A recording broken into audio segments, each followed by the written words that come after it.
जय श्री कृष्ण दोस्तों। हे मालिक, ऐसी पत्नी सबको देना। एक पति पत्नी में तकरार हो गई। पति कह रहा था, मैं नवाब हूँ इस शहर का, लोग इसीलिए मेरी इज्जत करते हैं और तुम्हारी इज्जत मेरी वजह से है। पत्नी कह रही थी, आपकी इज्जत मेरी वजह से है, मैं चाहूँ तो आपकी इज्जत 1 मिनट में बिगाड़ भी सकती हूँ और बना भी सकती हूँ। नवाब को तैस आ गया और बोला, ठीक है, दिखाओ मेरी इज्जत खराब करके। बात हो गई। नवाब के घर शाम को महफिल जमी थी दोस्तों की। हंसी मजाक हो रहा था कि अपने बेटे के रोने की आवाज़ आई। वो जोर जोर से रो रहा था और नवाब की पत्नी बुरी तरह से उसे डांट रही थी। नवाब ने जोर से आवाज़ देकर पूछा कि क्या हुआ बेगम, क्यों डांट रही हो?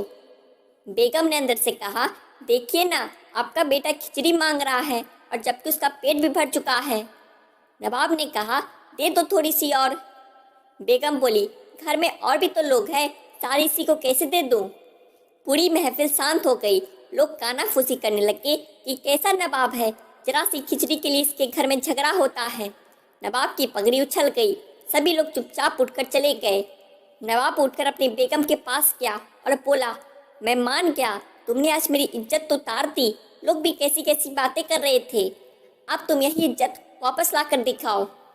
बेगम बोली, इसमें कौन सी बड़ी बात है, आज जो लोग महफिल में थे उन्हें आप फिर किसी बहाने से निमंत्रण दीजिए। नवाब ने फिर सबको बुलाया। बैठक और मौज मस्ती के बहाने सभी मित्रगण बैठे थे। हंसी मजाक चल रहा था कि फिर वही नवाब के बेटे की रोने की आवाज़ आई। नवाब ने आवाज़ देकर पूछा, बेगम क्या हुआ, क्यों रो रहा है हमारा बेटा? बेगम ने कहा, फिर वही खिचड़ी खाने की जिद कर रहा है। लोग फिर एक दूसरे का मुंह देखने लगे कि यार, एक मामूली खिचड़ी के लिए इस नवाब के घर पर रोज झगड़ा होता है। नवाब मुस्कुराते हुए बोला, अच्छा बेगम, तुम एक काम करो, तुम खिचड़ी यहाँ लेकर आओ, हम खुद अपने हाथों से अपने बेटे को देंगे, वो मान जाएगा और सभी मेहमानों को भी खिचड़ी खिलाओ। बेगम ने जवाब दिया, जी नवाब साहब। बेगम बैठक खाने में आ गई और नौकर खाने का सामान सर पर लिए आ रहा था। हांडियाँ नीचे रखी और मेहमानों को भी देना शुरू किया। सारे नवाब के दोस्त हैरान।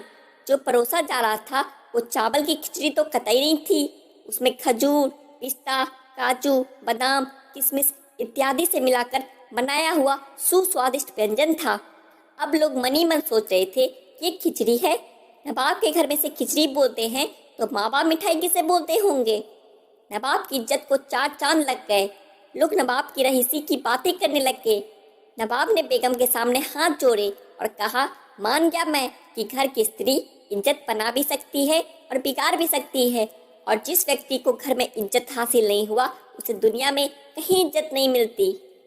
सृष्टि में यह सिद्धांत हर जगह लागू हो जाएगा। अहंकार युक्त जीवन में स्त्री जब चाहे हमारे अहंकार की इज्जत उतार सकती है और नम्रता युक्त जीवन में इज्जत बना सकती है। आशा करता हूँ आपको यह छोटी सी कहानी अच्छी लगी होगी। ऐसी और कहानियों के लिए हमारे चैनल को सब्सक्राइब करें। धन्यवाद। राधे राधे।